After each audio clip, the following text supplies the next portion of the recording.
Hello and welcome to another episode of Badman Reviews. And this week I decided what better way to start off the new year than with a list of my most anticipated games of 2016. And this list was really hard to make. There are some amazing games coming out in 2016. So there's some games that didn't make the list that I want to bring up first as honorable mentions. Starting off, I wanted to talk about Scalebound, but recently it was announced that this sweet game was pushed back again to 2017. So I'm just hoping that it was worth it and that it turns out well in the end. Next is The Last Guardian, which even though it's one of my most anticipated games, I don't have a PS4, so I won't be able to play it sadly, and that's why I decided not to put it on the list. The last game I had to scrap from the list is Mass Effect Andromeda, mostly just for the fact I can't fit it on the list and really don't know all that much about it. Number 10! Let's go! Starting the list off, we have Gears 4, which is obviously going to be a close game to me, seeing as I have a rich competitive background in the Gears series. So seeing the torch carried over to a new developer like Halo was with 343, it makes me really interested in this game. Hopefully they don't go too crazy with things like 343 did with Halo 4 and stick to what makes Gears Gears, but give us something new and exciting to get our hands on. Plus, a great story is always a good side too. The Gears franchise I always believed to have a good story for an FPS game at least, and really did have some great single-player gameplay, and I hope that expands onto the first Xbox One Gears of War game, allowing for some awesome scenes with huge battles. Number 9. Let's go!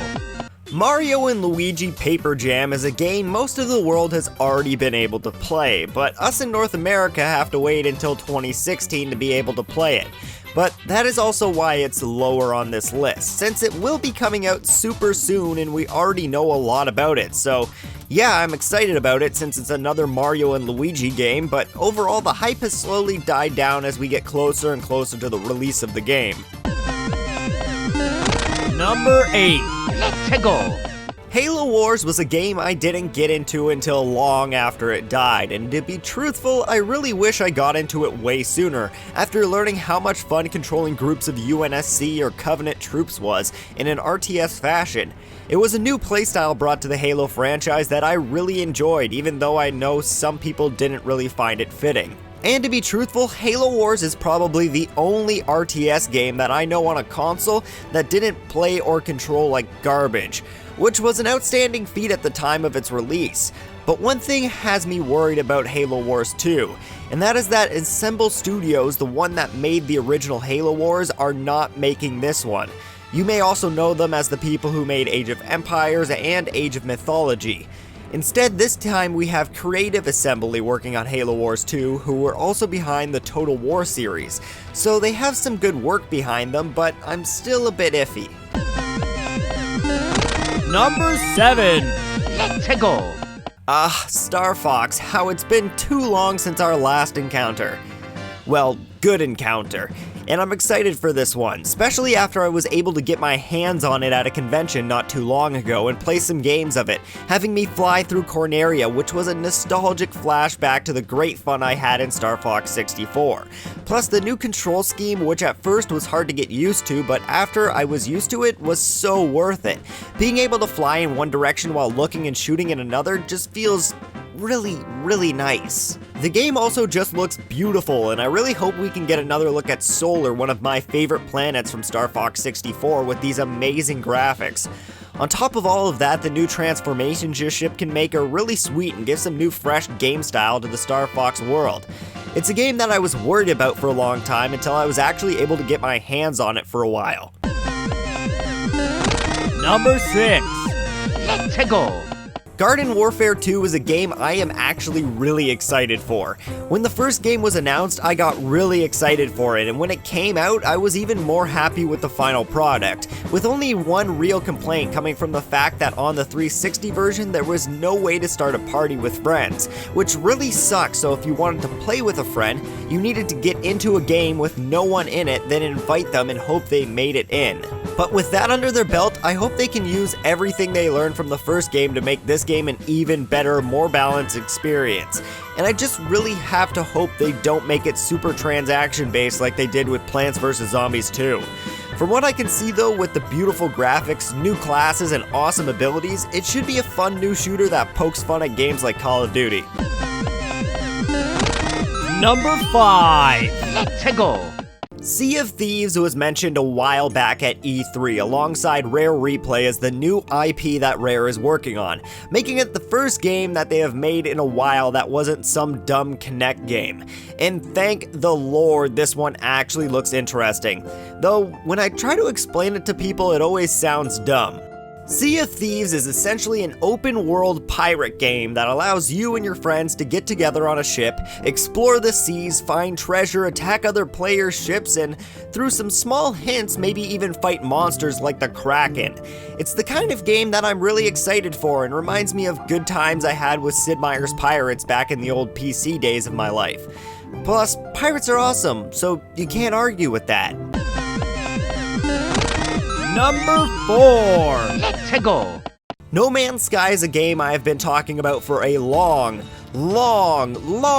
time now, ever since its first announcement really blowing my mind, showing off everything I loved about the game Rodina, which Reddit helped kick off the ground, but in a larger AAA style, and I loved every second of it when I first saw the launch trailer. I'm a person that loves giant open world games to explore in, and No Man's Sky is exactly that. Fly into space, explore worlds, find creatures, and try to reach the center of the galaxy.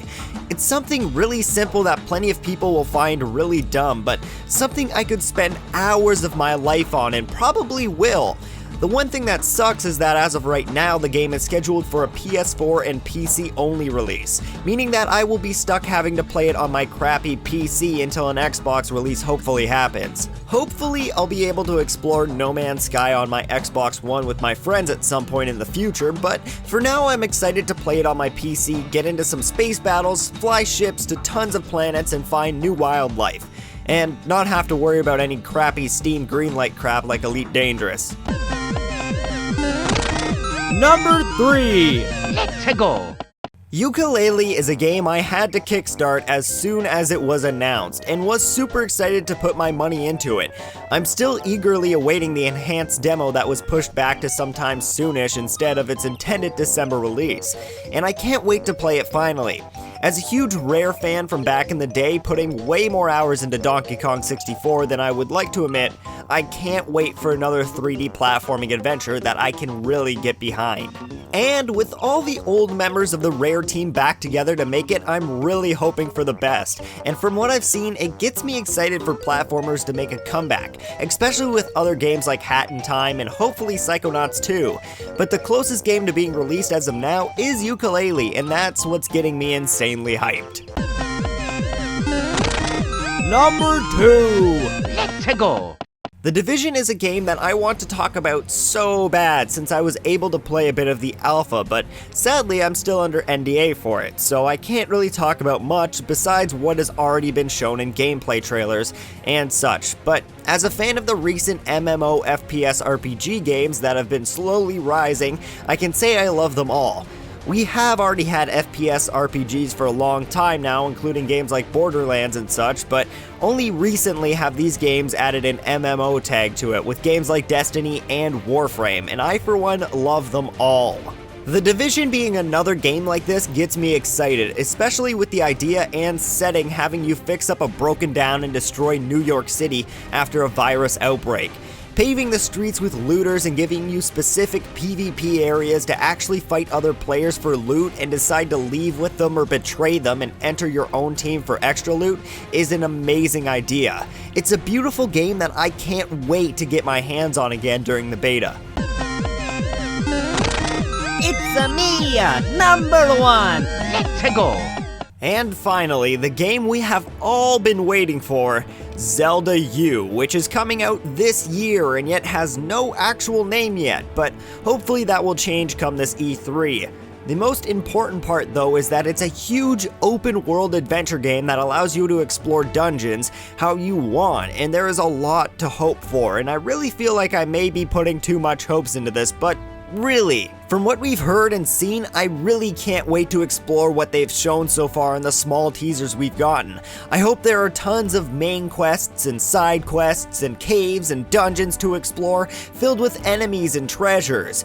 And with the rumors that Zelda U's world building engine is close to the same used for Xenoblade X, it means we may see a massive world with no load times. This could give us our first giant Zelda adventure we have always wanted. Something closer to Skyrim, but still giving us the great feel that Nintendo always brings, with amazing story, memorable characters, beautiful graphics, awesome items, and jaw-dropping music. It's a Zelda we have all wanted, and it's really the only thing I can think of that would advance Zelda in a way that Ocarina of Time did for me when I was a child. A sense of adventure and journey that only a massive world can really give. 2016 in gaming is looking to be a fantastic year, filled with sequels to beloved franchises and some new IPs that hopefully stick around for a long time. But I'm really excited for E3 this year. I really hope that they show off some fantastic games for the future and more games for 2016. And I really want to see what Nintendo's NX, their new system, is going to be capable of. So, let me know in the comments below what your most anticipated game or thing in gaming is for 2016, and don't forget to hit the like button and the subscribe button. It helps more than you can even imagine. Thank you so much, and I'll see you all in the next video. And huge shoutouts go out to my Patreons, because without you guys, I wouldn't be making the content I am right now. So a big thanks goes to Rob Liberty, Brad Moore, Andre Drulard, Thomas Bethel, Robert Velasco, Dominic Sharma, Martin Shajat, and the YouTubers Legend Gary and Alomarain.